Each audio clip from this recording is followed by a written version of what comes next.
Uh, just give us your feelings on the Vrabel hire and how it was handled. I've been thinking about it a lot, Fred. I think the my big picture view is NFL head coaching jobs incredibly hard. That's why every year there's 6 to 8 that come open, 20% every year. Mike Vrabel has proven that he can build a culture and be successful in that job, and that had great value this year. Okay, are you at all concerned, or what? Is there a negative, I should say, to not doing more interviews and not exposing, getting input from more people, Yeah. just in terms of building your organization in the future? Yeah. So I actually think this is one of those things, Fred, where two things can be true. Could they have benefited from more interviews? Absolutely. What's the harm in doing that? Like, information gathering is great. But if it's at the expense of losing someone that is the top candidate across the NFL to possibly a division rival, geez, I think you weigh that out and you say, yeah, more interviews. Yeah, we could do that. But if we lose Vrabel and then we lose Benny J, as you called him before I came on, then what? Right? So you got to move. That's sort of my thought on that. All right, I'm cheating because I've heard you say this nationally on one of Mike's very frequent national appearances, that there was some talk in the building when Vrabel unexpectedly was fired 2 years ago. Before they hired Mayo, there was some internal discussion about maybe bringing him in at that point, just because they didn't think he would be available. Is that true? It's true. So Fred, they were obviously convicted in Girard, and to put it in his contract that he would be the successor to Bill Belichick. When no one thought Vrabel, I shouldn't say no one, but when Vrabel got fired after 6 seasons in Tennessee, that caught some people off guard that he would become available. And so when he became available, there was a thought, at least in some corners of the organization, of do we revisit our plans here? Ultimately, they didn't. But the fact he was still available a year later is to me a significant part of what has unfolded over the last 2 weeks with the organization. If to the point that if Mike Vrabel wasn't available, I could almost make a case that Gerard Mayo might still be the head coach. And I'm not saying that, Fred, but I think Mike Vrabel's availability was a significant factor in the decision-making process. Okay, so we played the speech that Vrabel made when he got inducted into the Patriots Hall of Fame while he was still the active Tennessee coach, and it was weird. I mean, he badmouthed basically the Titans. He's sitting with the red jacket up in Kraft's booth while being employed by somebody else. Or the fact that he said, enjoy this, it's not like this everywhere. If I was paying the guy, I'd be pissed too. Yeah. Is that when this all started, do you think? Well, people down in Tennessee have relayed, I'm not down there, Fred, have relayed that didn't go over great with the organization.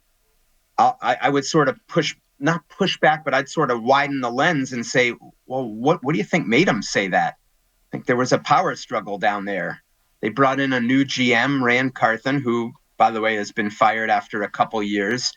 So maybe I look at it and say, what can everyone learn from that? Meaning the Patriots, like, what structure are they going to have to avoid the same type of dynamic in New England that ultimately led Mike to be no longer the Titans head coach? You have to be aligned, is what I'm trying to say. Okay, so let's talk a little bit more about that. Elliott Wolf, apparently, from everything I've read over the last 24 hours, is still going to be in charge of the Patriots front office, but Vrabel's still bringing in his guy to work with him, an outsider. How is that going to shake out? It seems awfully strange.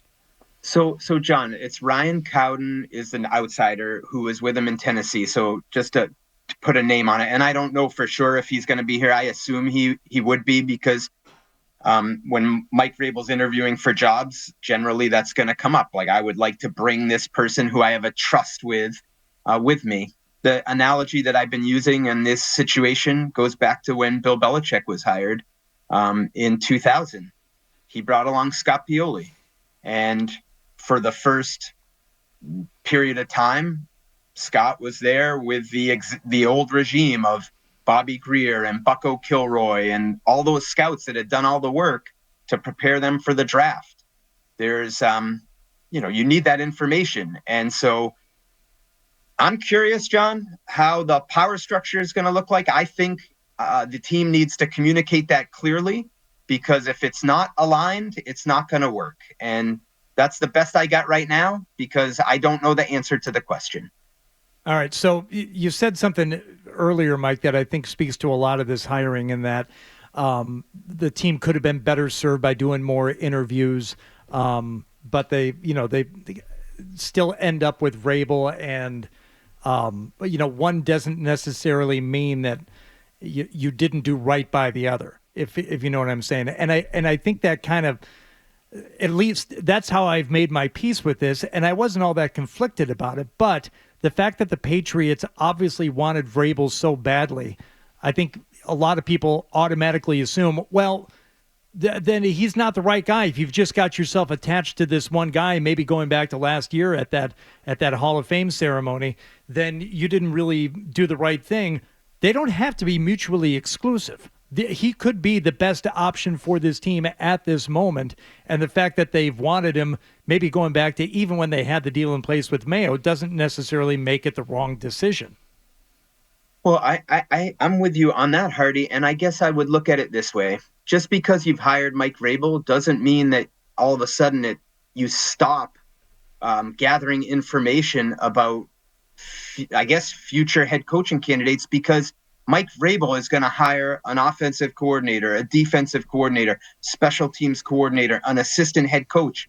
These are all people that you're going to learn from, and you're going to tap Mike's expertise in that area.